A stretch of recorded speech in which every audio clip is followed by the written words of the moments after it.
আসসালামু আলাইকুম বন্ধুরা, কেমন আছেন সবাই? আশা করি ভালো আছেন। আমিও আলহামদুলিল্লাহ ভালো আছি। আজকে সকাল সকাল ব্লগটা শুরু করলাম সকালের কাজ দিয়ে।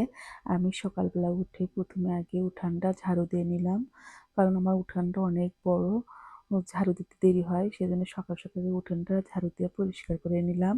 নিয়ে সরাসরি চলে আসলাম হচ্ছে গোয়াল ঘরে। গোয়াল ঘরে এসে গোবরগুলো উঠে রাখলাম, কারণ ওটা পরে আমি ফেলে দিব। এখন আপাতত তুলে রাখলাম।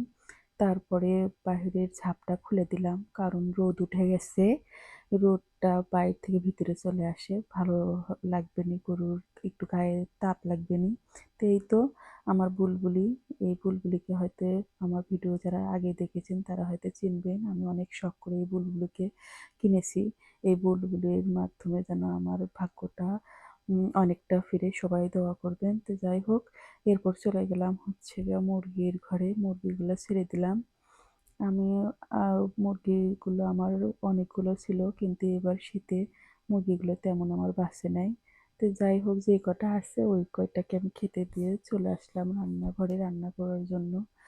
আর প্রত্যেকটা মেয়েরই একটা স্বপ্ন থাকে, অনেক অনেক স্বপ্ন থাকে, কিন্তু আমার খুব ছোট ছোট স্বপ্ন। আমার স্বপ্ন আছে যে আমার একটা হচ্ছে গরুর খামার হবে, সেখানে অনেকগুলো গরু থাকবে।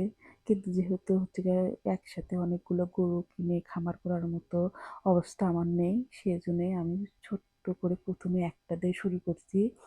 সেজন্য আমি মেয়ে গরু কিনছি, যেন এটার থেকে আমার একটা একটা করে বাড়ে, বা এখান থেকে আমার হচ্ছে আর একটু মানে বেশি হয়। এই জন্য আমি এই গরুটা কিনেছি।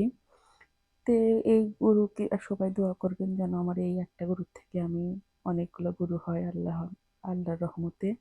তো এই তো এগুলো সব করে চলে আসলে রান্না করে রান্না করতেছি, এর ফাঁকে ফাঁকে আরও যেগুলো হাতের কাজগুলো থাকে সেগুলো করে নিচ্ছি। সংসার জীবনে সবারই হচ্ছে গা অনেক চাওয়া পাওয়া থাকে।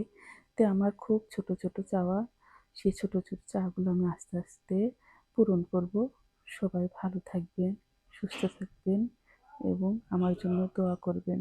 আল্লাহ হাফেজ।